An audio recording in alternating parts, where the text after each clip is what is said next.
You know, I decided to go ahead and do this extended podcast of DJ Wolf Live. I got a couple of things on my mind here. One of them I talked about. I haven't officially released that podcast yet. I probably won't, but I want to clean it up a little bit. Had a great time over the weekend. Went to Baltimore.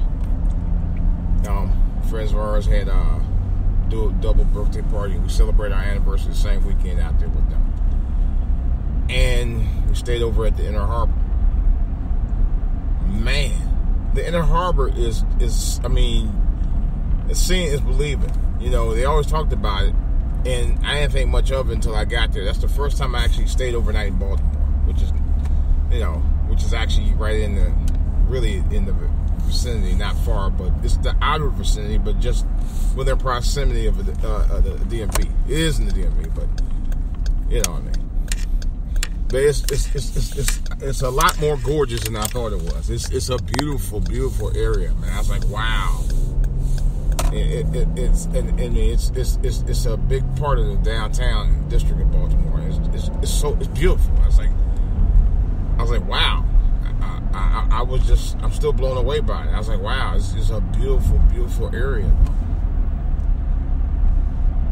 And we had a lot of fun. I just wanted to get that out of the way, you know. So, but I wanted to talk about a couple of things here. And one of them is the continuing saga of jealousy and how people will try to either verbally or literally get you thrown under the bus because of their resentment towards you for some unknown goofy ass reason, you know. And it's one of the main things that kind of like gets under my skin, on the fact that you got these crazy ass drivers out here that will, I mean, like right now I'm driving, and these people will speed up, and you're doing the speed limit. You might be doing just over speed limit, and they will speed up just because, you know. And this is ridiculous. They'll take chances. That's basically what I'm trying to say. People will take chances on you in a negative way, and they don't care. They don't care. They'll do it anyway, you know. And that's why you gotta have what they call the third eye always open on people, because they'll do that. They don't care. They'll see you got this and you got that. But the thing that people have to understand, you worked for that. You know, it wasn't like I got it free. You worked for what you have. But people, for some strange reason, don't feel like you deserve it because it's what they should have got and not what you should have had. Although you worked for it. You know? That's what I told Mom. That's why I don't fool a lot of people because of that. You know? And yeah, I've talked about this, but even the holidays time, it's even worse.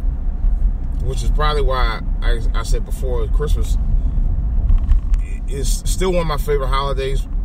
But I still get depressed around Christmas time because you got so many people who don't have much, and people who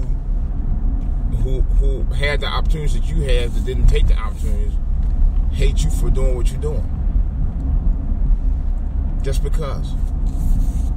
You know. And I mean literally just because. You know. I don't get it. You know, of course, people who are struggling that don't have anything. Of course, you do things for. We do donations and stuff like that. My wife actually does a little charity thing with the church, and I usually give to the Salvation Army. I don't have a lot to give. I give what I have. But I'm talking about jealous people. I'm talking about people who, you know, who are capable or have been able or are doing what they're doing out here, kind of like who I am on the grind, And yet they're jealous of what you're doing. You know? And there are people who do that. You got people at work that do that. You got people at church who do that all the time. Oh, look at him. They like, oh man, they always doing this, they doing that. That's okay. Well, it's your business about what other people do. Worry about what you do. That's the problem with our culture today. We're too busy worried about what everybody else is doing except what we need to be doing out here. That means being on your grind, taking care of your family. You know? Worry about what you need to do to survive. Should I worry about other people's wallets and pocketbooks and everything else? You know, I had my sister-in-law's boyfriend one time. This is no joke. We were going to the store. We went to go get some beer, go hang out, whatever. And so of course I take my card out, whatever, you know, pay for the beer. This nigga gonna look at my damn wallet. I was like, dude, really? Do you mind? Yeah, it was. Yeah, man. Don't worry what I got, motherfucker. Worry about what the fuck your fucking criminal-minded ass supposed to be doing out here. Don't worry about me. Mind your business. You know, I remember what I said. I did tell him, I said, you know, you need to get your mind on my wallet. For real. And this is the problem. This is why I don't fuck with Negroes. You can't, you know, if... Here's another example. All right? Had another sister-in-law. I wanted to talk to her kids about, you know, staying on the right path. You know, staying out of trouble. And try to warn them the dangers about if you get in trouble, what the consequences are. Do you know this bitch told me not to talk to him about that? You're scaring them. Yeah, that's the fucking point. I'm trying to scare them out of trouble so they won't get in that motherfucker. Yeah, you gotta let them know, hey, if you do this and you do this, this is what's going to happen. That's just common sense. This is what men do. We're trying to warn other men, young men, about the do's and don'ts of the streets out here and what the consequences are if you get into it. That's the whole point. You have to warn them. I ain't scaring them. I'm just telling you, if you do that, this is what happened. Well, 2 to 3 of them going to jail anyway. But that's partly a result because she didn't want us talking to them about it. And I blame her for it. And then she had no years like, hey, could you go up to jail? No, I said, I'm not going.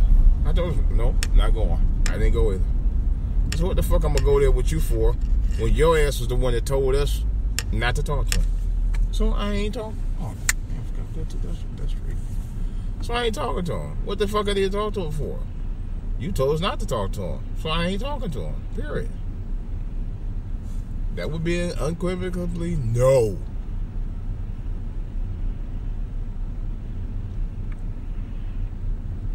I ain't talking to him about Jack. Period. You honestly think I'm going to sit there and talk to him now? After all this time? Especially when you told us not to say nothing? Nope. Not doing that. Should have jumped on that a long time ago, sister. When you had the opportunity to have a man and a couple other men along with me talk to him about this, and you talking about, don't tell him that. Don't scare him. Now, mind you, these kids weren't like 2 and 3 years old. These kids were like 15, 14, 16 years old. They were in high school by this time. Or I think they was in high school, get ready to go to junior high, something like that. But they were old enough to know how to hear right from wrong. They were old enough to be told right from wrong. They were old enough to understand right from wrong. And yet you want to tell me not to tell them that? You know? But that's the same person who has jealousy in their heart. And talking about, you forgot what you came? All this other bullshit. You know? Really? No. I didn't forget a damn thing. I've been told that by my own family members. Even though I go visit almost every year. And send money. I was like, how you going to sit there and say that about me when I've been in the corner with my family? I've always been there for my family. Really? And just so you can tell me what I ain't doing? Oh, come on, asshole. Yeah. People are stupid as fuck, man. It makes no sense. You try to talk common sense to people, and all people do is just throw you under the bus. There's jealousy, there's hate, there's envy, there's, oh, you can't tell me this. You don't tell my kids this or that or the other. You know, you try to do in your community the right thing, and you always got opposition no matter how right you are. It's ridiculous. It's truly ridiculous to me that people in this day and age in 2018 still don't want you to talk to, you know, this didn't happen in 2008. This happened like about 2010, 2000, something like that. Anyway, still, you know, you want to be able to be there in your communities, and sometimes you have opposition to it. And I don't get it. You know, I've had people talking about, you got that old house. I was like, we got a Rambo. It's not like we own 10 acres in a big old mansion. I don't make that kind of money. I wish I did, but I don't. You know, but it's just jealousy. You know, I had my first Star. We got a Starhorn back in the early 90s. You know, I was 20. Well, I was 20. Man, how old was I? I think I was 27. No, I was 20. Yeah, I was 27 when I got my first house. Now, I wasn't that old, but I wasn't that young.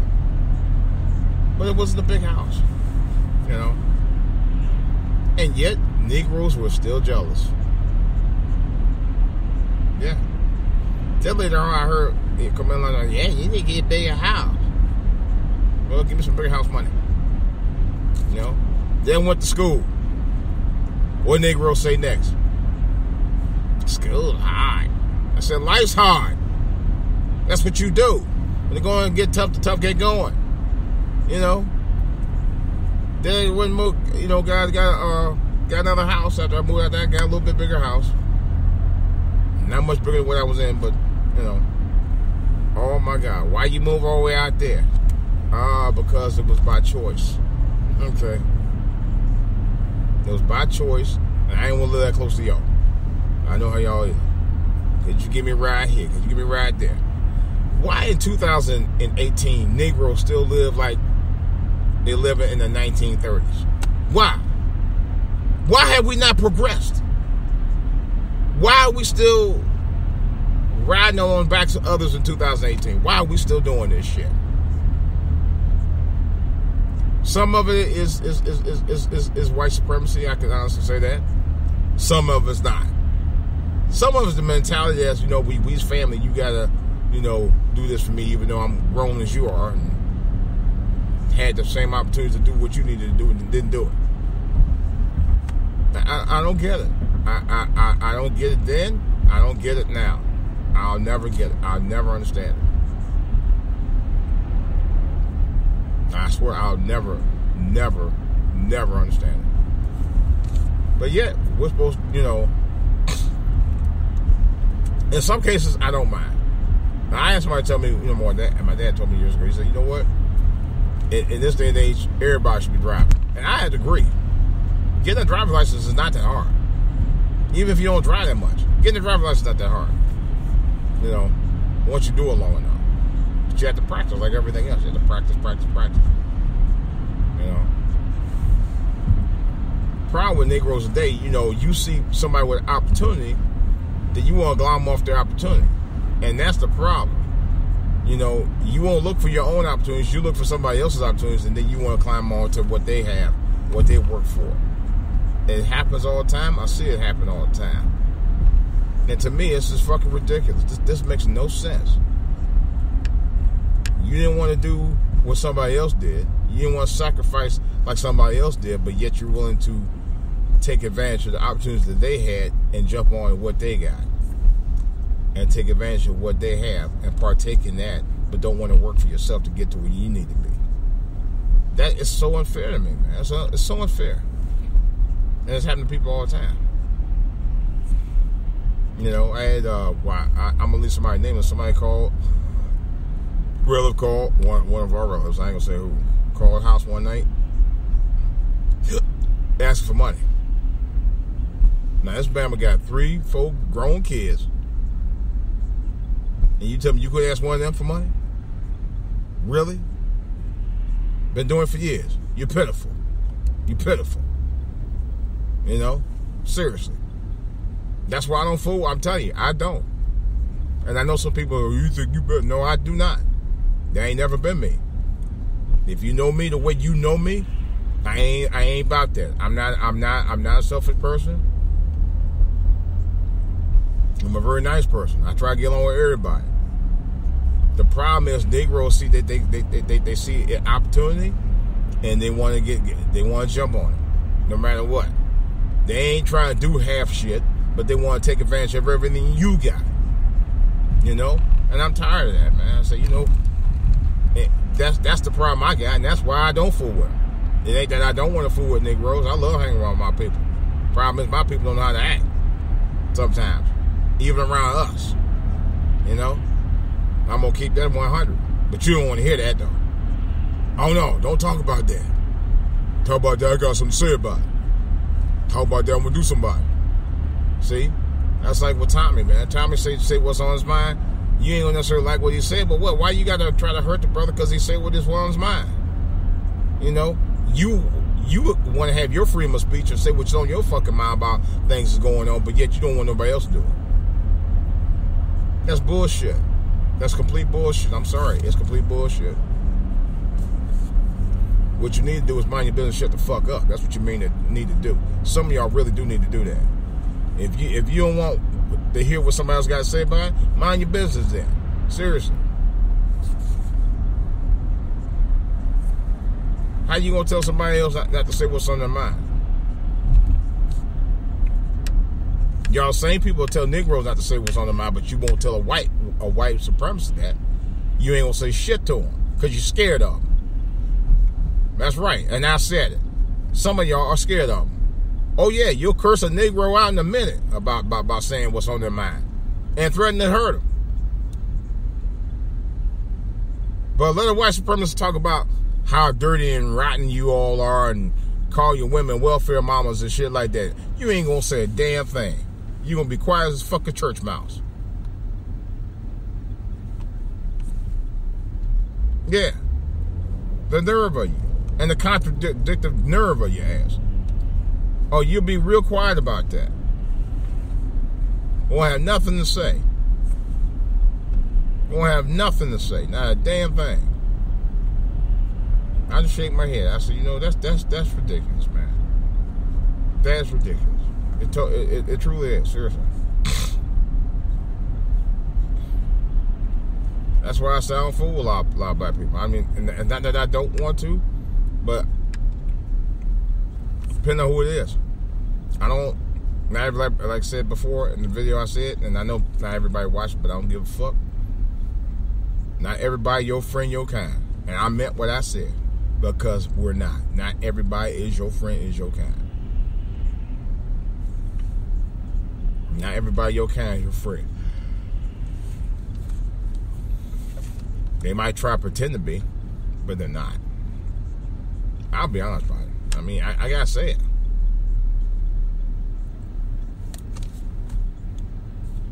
It's unfortunate, but it's true.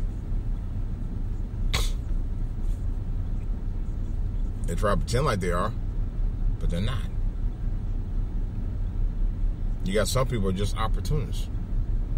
They look for an opportunity from somebody because of something they didn't do or lack of their discipline or anything else, and they want to take advantage of yours.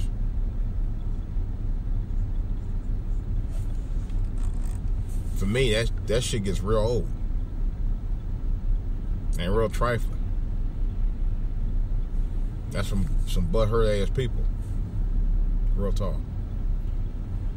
Well, that's all I got. I had to get this off my chest because I was just chomping at the bit to want to talk about that.